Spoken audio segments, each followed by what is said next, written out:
Hey, soul survivors. I have a viewer topic request on ghosting. This person had said,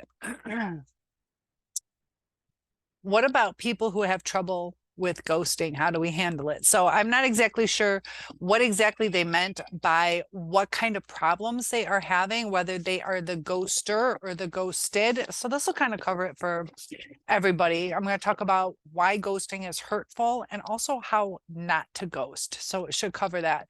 So sometimes we may feel a need to distance ourselves from others or disengage from social interaction. So ghosting, a lot of people think it's the easy way to avoid confrontation, but we need to recognize just how hurtful it can be to the other person. Also on how deep the relationship is. So if I don't know you and ask, can we have sex? And I say no or don't want to reply, do I owe you an explanation? I don't even know you. But if I've been seeing you, things like that, it's good to acknowledge somebody. Also, somebody kind-heartedly reaches out to you. They are trying to offer their love to you. So it can be quite hurtful when they're dismissed. Sometimes we have to address it. So I think we should always address it. Me personally, you guys don't have to give them a second chance, but me personally, if they still need to reach out one more time, I will still say, look, we've already discussed it. That's my answer. So it is easier to ghost, but it causes so much pain in some people.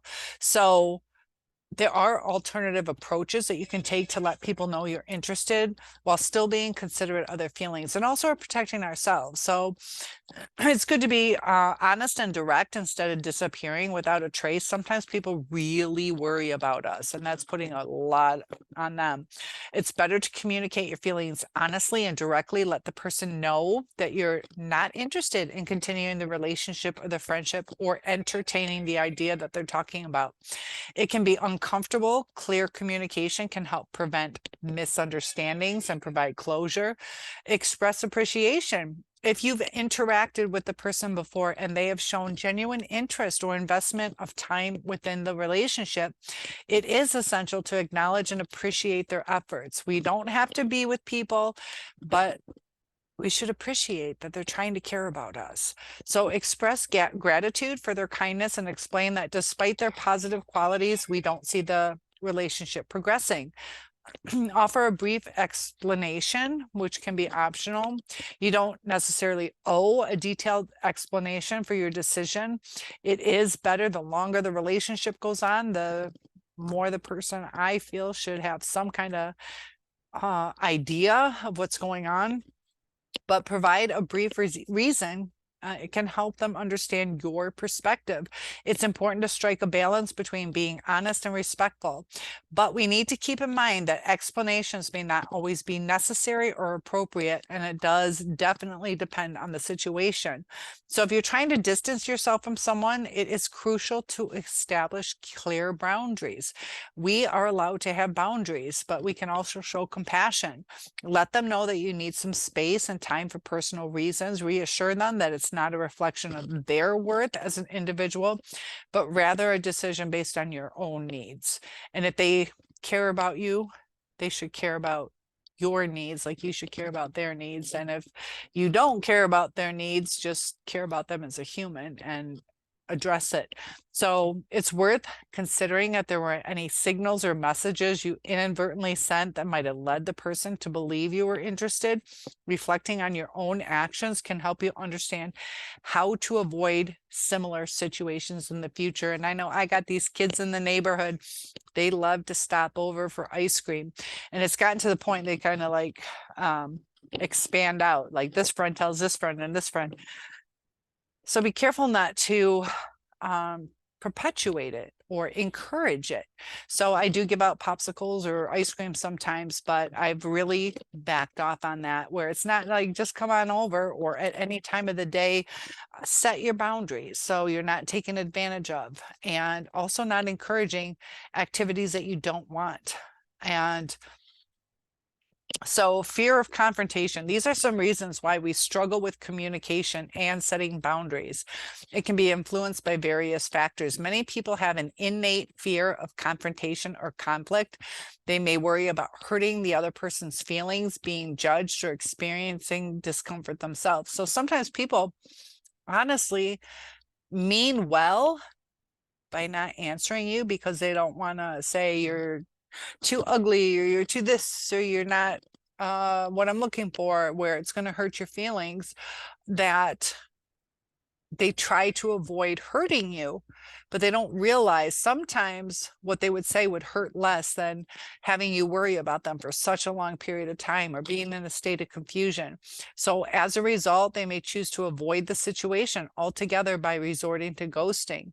And also with online dating and all these kind of things, people just resort to ghosting people without understanding that people are trying to invest, and it gets confusing and traumatizing sometimes. So some individuals have a strong desire to be liked and accepted by others, and they may feel this intense pressure to meet somebody else's expectations, even at their cost of their own well-being. So this can make it difficult to assert themselves and communicate their true feelings. So as an example, when I'm walking my dog, the kids see me and they walk all the way around, and I try to set the boundaries, and I'm being a lot more succinct on it. And um, it gets uncomfortable because it's like, I would like to give out popsicles when I want to give out popsicles, but I don't want you stepping by my house all the time. So you can still be kind. You can either shut it down or let them know what's going on. But it's not their fault that they don't quite understand it. So if you're dealing with a narcissist is a lot of times like a child, where it's like, look, you gave it to me once, why can't I have it every day? So be aware of that. Also, if people are struggling with low self-esteem, that can impact your ability to express your needs and boundaries effectively. So if you don't value yourself or your opinions, I mean, you can find it challenging to assert your own preferences or risk disappointing or rejecting others. Lack of assertiveness skills, that's kind of what I struggle with sometimes. Depends on the situation, but assertiveness is a skill that involves expressing your thoughts, feelings, and boundaries in a clear and respectful manner. If you have developed strong assertiveness skills, it can be challenging to navigate conversations where you need to communicate your disinterest while still being considerate of the other people's feelings. It's very important. If we take care of their feelings, they take care of our feelings, it works out. When we take care of our feelings and they take care of their feelings, it's a disconnect, it's a selfish world. And also previous negative self experiences such as rejection or conflict can shape your approach to communication. If you had an unpleasant communication or encounter in the past, it's natural to develop defense mechanisms like ghosting as a way to protect yourself from potential harm.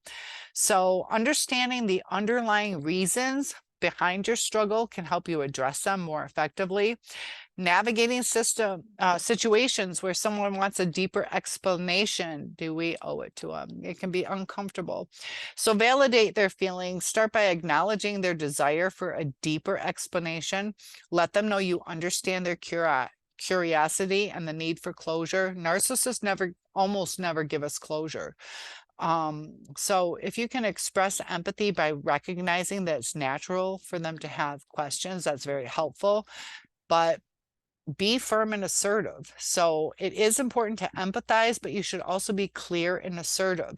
A lot of times people say certain things, which still leads to confusion. So the person's like, are they going to call me again? Or did they really mean that? Or, but what about this? And it causes a lot of emotional turmoil. So let them know that you're not comfortable delving into a deeper explanation. You are allowed to tell them that.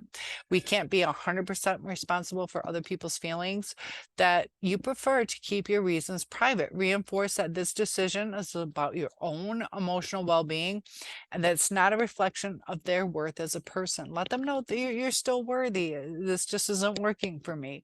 And I don't know why, but, or if you do know why, let them know. Sorry. If you feel comfortable, Offer a brief and general response. You can provide a brief and general explanation that doesn't delve into personal details. So as an example, you can say that you've realized, you're not ready for a relationship, or that you need time and space for personal growth. But the narcissist will do that when they are in different relationships, they have no intention. So remember that you're not obligated to provide an explanation if you're not comfortable doing so, but you should at least acknowledge that the relationship is over, because people hold on to that. And that causes them to either, not seek new relationships, or not go out, or sometimes stalking. All these different things can happen if you don't address it. So if the person continues to press for a deeper explanation, it's essential to redirect this conversation. Politely tell them, but firmly, that you've already shared your perspective. Let them know, I have told you what is happening, and that you would prefer to focus on moving forward or maintaining a respectful distance. And if you still struggle with it, I do one-on-ones. There's also, therapists that can help you, give you some guidance and strategies to protect yourself while still maintaining empathy for others. So ghosting, as far as doing it, leads to so much pain in somebody. Somebody's investing in you. Somebody cared about you. You don't have to care back. Or if it's not a good match, or if you have regrets, like you were already in a relationship and you're like, I shouldn't continue this, at least let the person know. Otherwise, certain chaoses can happen. Like I said, stalking, or blowing up your phone, or hurt feelings, or even just, the emotional damage that person's going to go through. And if somebody ghosts you, understand your self-worth. Don't let them put the self-worth on you. You are worth good communication. Just because somebody doesn't communicate does not mean you're not worth the right kind of communication. So if you are ghosted,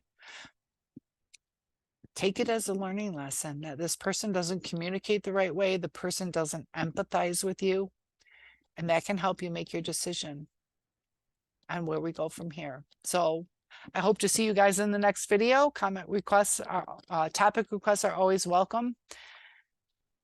And you are worthy to be loved the right way.